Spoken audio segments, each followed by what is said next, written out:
Negative thoughts are not enemies to fight, they are messengers to understand. This statement invites a deep shift in how we relate to our inner world. Too often, when we experience a negative thought, be it fear, doubt, shame, or anger, our first instinct is resistance.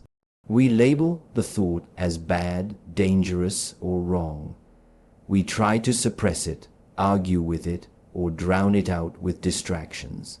But in doing so, we actually strengthen its grip on us.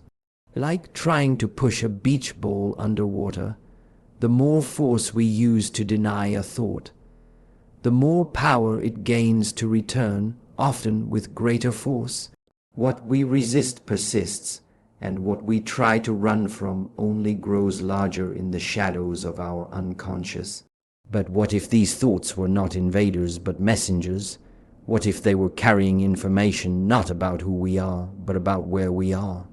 A negative thought does not define your worth, but it can point to an area of unhealed pain, unmet needs, or unresolved experiences. When fear arises, it might be telling you that there is uncertainty you haven't prepared for. When shame surfaces, it might be highlighting a wound from your past that still seeks acknowledgement.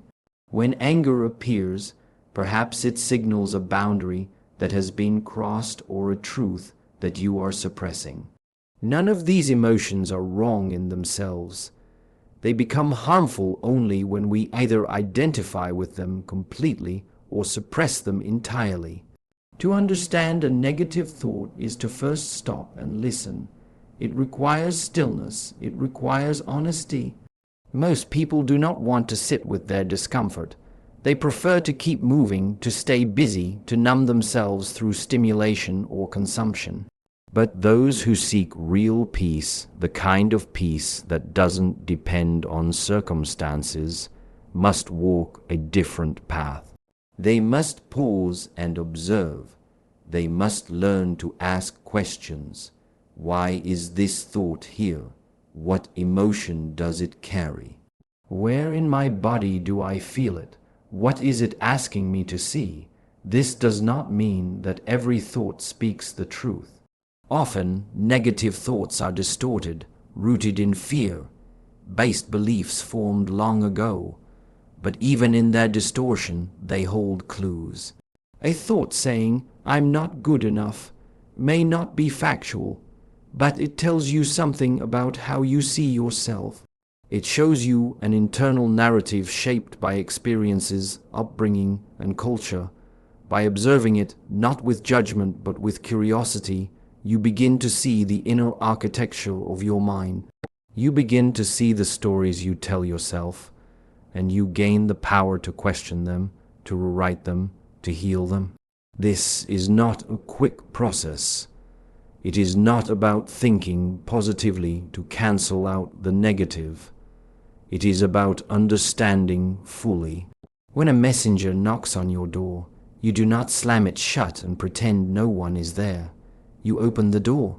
You listen, you take what is useful, and you let the rest go. Likewise, when a negative thought arises, you sit with it. You don't let it drive your decisions, but you don't ignore it either. You create space between yourself and the thought. You realize that you are not the thought. You are the one who notices it. This simple recognition changes everything. In that space of awareness, you are free. You are no longer dragged into the emotion like a leaf in the current of a river. You become the observer, the witness, and from that place, you can respond rather than react. You can choose clarity over confusion. You can act from wisdom rather than fear. Understanding your negative thoughts does not make you weak. It makes you whole. It allows you to integrate the parts of yourself that have been hidden, denied, or forgotten. It helps you grow in compassion not just for others, but for yourself. Because when you understand why the thought is there, you stop blaming yourself for having it. You see that even the darkest thought had a reason, a source, a context, and once seen, it no longer controls you. So the next time a negative thought arises, remember, it is not your enemy. It is not here to destroy you. It is here to teach you, to show you something you haven't yet faced, to invite you inward, to guide you toward greater awareness, understanding, and peace. If you can listen without fear, if you can stay present without judgment, the thought will deliver its message and leave. And in its place, you will find stillness, clarity, and strength.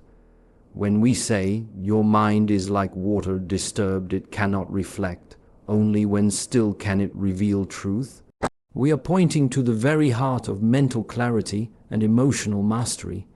In life, many of us carry an agitated mind, constantly reacting, overthinking, judging, fearing. In such a state, we are not seeing reality clearly.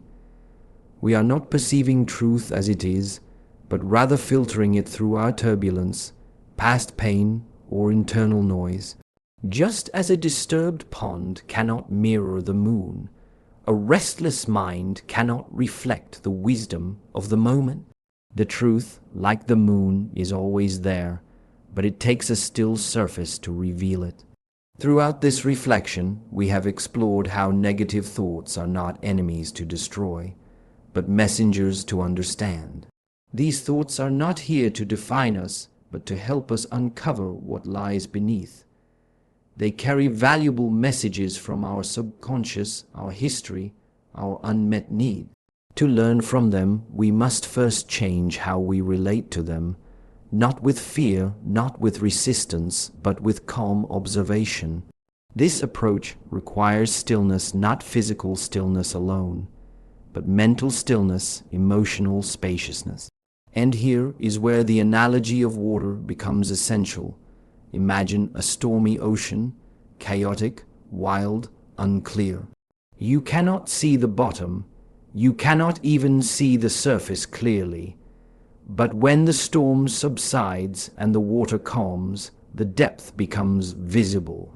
Similarly, our thoughts, when driven by constant stimulation, fear, or emotional reactivity, stir up the waters of our mind.